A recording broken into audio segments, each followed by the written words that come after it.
and welcome to Study English IELTS Preparation. I'm Margot Politis.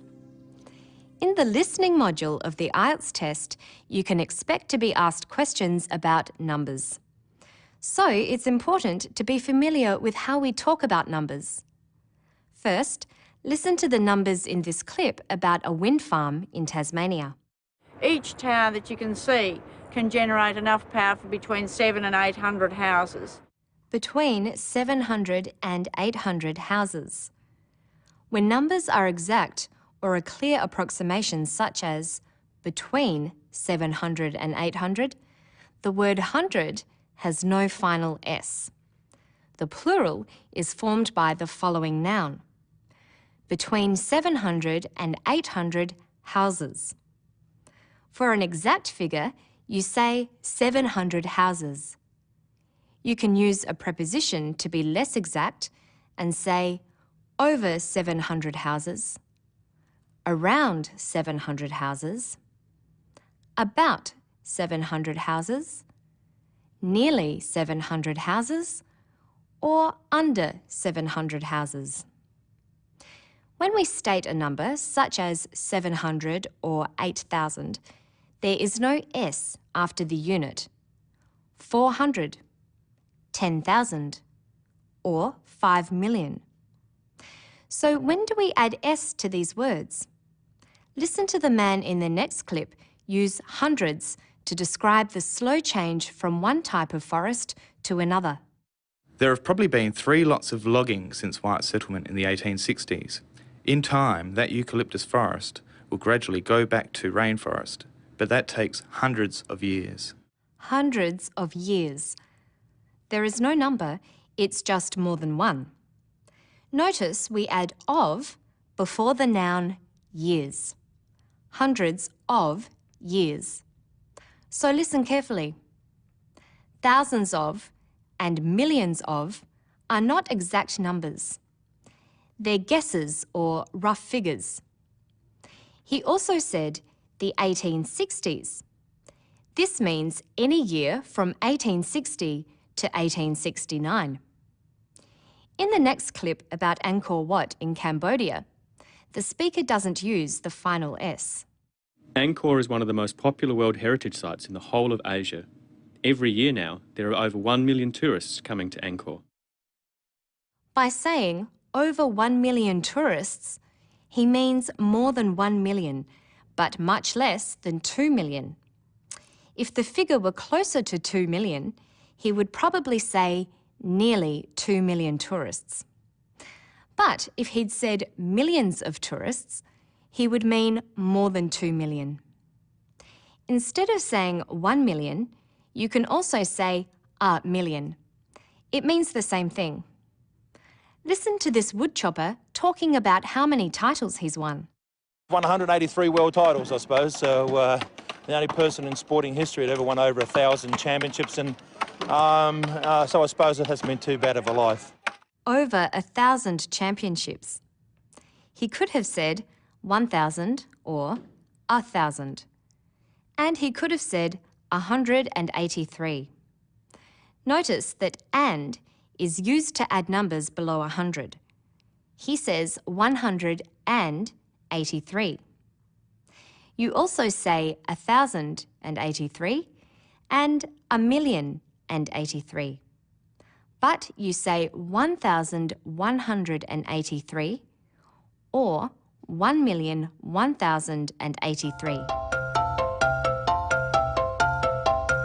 When you're talking about where something occurs in a sequence, you use ordinal numbers such as first, second, third, fourth. Ordinal numbers are used in dates, as in this clip in which the speaker is talking about a major art exhibition held in 2006. The Biennale of Sydney this year is the 15th. It occurs every 2 years, as all biennales do, and this year starts on the 8th of June. He says the 15th. He means the 15th Sydney Biennale exhibition. There have been 14 held before this one. The date is the 8th of June. This date can be expressed like this: June 8th, June the 8th. Now listen for another use of an ordinal number in this clip about an art course held in an art gallery. So if we're looking at one of the paintings in this gallery in European art, where we're looking at 19th century paintings, we're talking about the paintings as they appear in the gallery spaces. She says 19th century paintings. Ordinal numbers are used for centuries and are often written in numbers like this: 19th. Of course, this refers to the 1800s, again usually written as a number, the 1800s. So what do you call the present century? I think that the kind of, the strongest mark of 21st century culture is artists taking from every possible place to realise their visions. He says 21st century culture. The suffix st is used after one to represent the last two letters of first. Ordinal numbers are also used to refer to fractions. You have the special fraction terms half, third, and quarter, but all other forms use ordinal numbers, as in this clip about the wind farm. 6 towers were erected in that time. These have the potential of generating 1/5 of Tasmania's power needs from wind energy. 1/5 of Tasmania's power needs. Plural fractions take a plural form. For example, 2/5. Fractions are followed by of, 1/5 of, and a noun group which refers to the whole.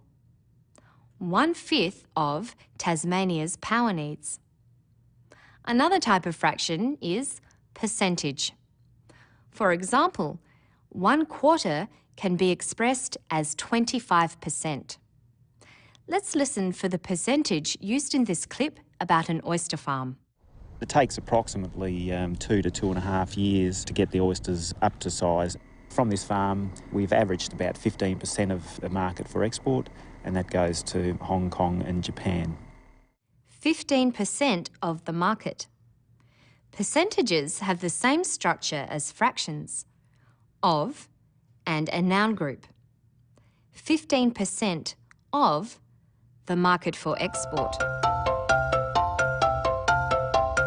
Yet another way of talking about parts of numbers is decimals. Listen to how they're used in talking about wind turbines. It's quite a large structure, 1.75 megawatts generated by each unit. 1.75 megawatts. Electrical power is measured in watts. 1 megawatt is 1 million watts.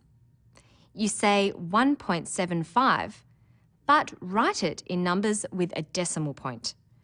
1.75. A decimal is usually followed by a plural noun. 1.75 megawatts. Now let's listen to a furniture maker talk about the thickness of the veneer or layer of wood he puts on his furniture. Is his veneer thicker than the old-fashioned sort?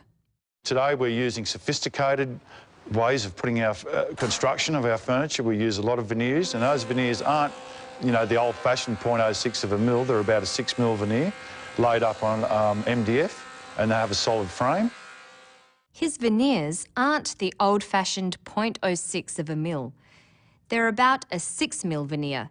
They're much thicker. 0.06 of a mil is a decimal figure. It's less than 1. Mil is short for millimetre. Notice that he says it like a fraction. 0.06 of a mil. Usually you say 0.06, although you will sometimes hear 0.06. That's all for today. For more practice listening to the way numbers are expressed, go to our website. Good luck with your studies.